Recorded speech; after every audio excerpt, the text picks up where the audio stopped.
ફેબ્રુઆરીથી નવો મહિનાનો શરૂ થશે ત્યારે દર વખતે જેમ દેશમાં ઘણા નવા નિયમ લાગુ કરવામાં આવશે તેની અસર લોકોના જીવન અને ખર્ચ પર પડશે।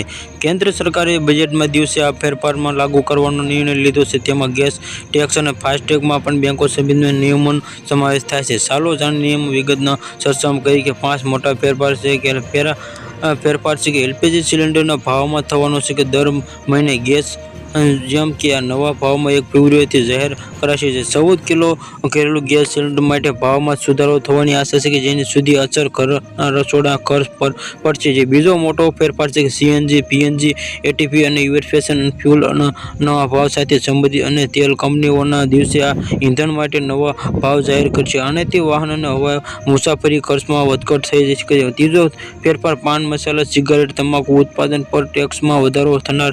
સરકાર આ ઉત્પાદન પર નવી ટેક્સ ડ્યુટી શેર લાગુ કરી છે। આનાથી વસ્તુના ભાવમાં નોંધપાત્રમાં થવાની સંભાવના સેવાઈ રહી છે। ચોથો ફેરફાર ફાસ્ટેગમાં યુઝર માટે રાહત ભર્યો છે કે ફેબ્રુઆરીથી ફાસ્ટેગ ખરીદદારો વાહન કેવાયસીમાંથી પૂર્ણ કરવી જરૂરી રહેશે નહીં। આ કદમથી ડ્રાઈવરો સમય અને મહેનત બચશે। પાંચમો ફેરફાર બેંક રજાઓ લઈને રિઝર્વ બેંક યાદી મુજબ ફેબ્રુઆરીમાં બેંકોમાં ઘણા દિવસ માટે બંધ રહેવાની છે કે સપ્તાહમાં રજાઓની રાષ્ટ્રીય રજાઓનો સમાવેશ થાય છે જેમાં બેંકિંગ જરૂરિયાત અગાઉની યોજના કરવાની જરૂર છે।